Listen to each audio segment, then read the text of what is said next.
Meron pa tayong chika dahil meron na ngang ruta sa Sabado ang Metro Manila Film Festival Parade of Stars sa Kamanava po yan. So alamin yung mga detalye tungkol dyan.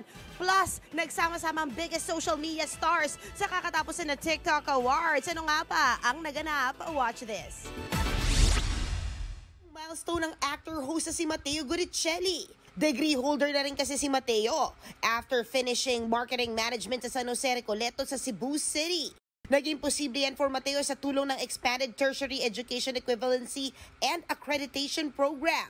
Nag-speech pa nga si Mateo kung saan binahagi niyang kagustuhan na ma-formalize ang kanyang knowledge when it comes to business.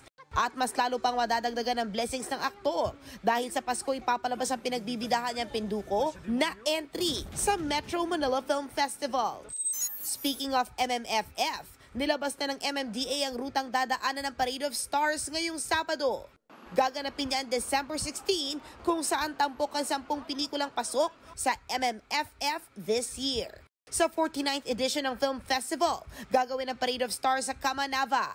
Magsisimula ang parada sa Navota Centennial Park sa ganap na alas 2 ng hapon.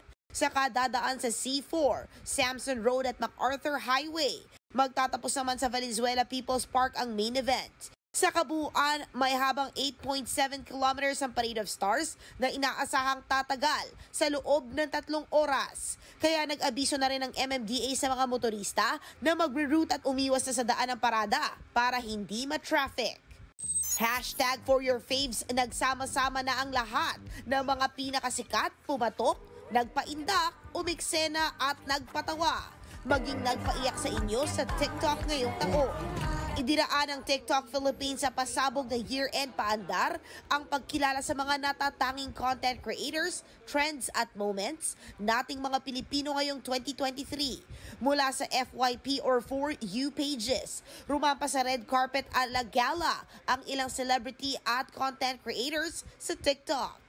Pinarangalan naman sa hashtag Best of TikTok PH 2023 si Marian Rivera bilang Breakthrough Star of the Year dahil sa kanyang trending dance videos. Hindi ko talaga alam kung magbabiral. Hindi ko talaga alam. Basta sabi ko nga, ginawa ko lang yun, in-enjoy ko lang, and then that's it.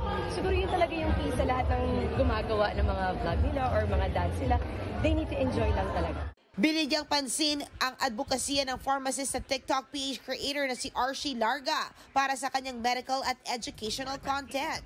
Bago magtapos ang gabi, kinumpleto ni senior high star Juan Carlos ang vibe check sa Best of TikTok 2023 sa kanyang live performance.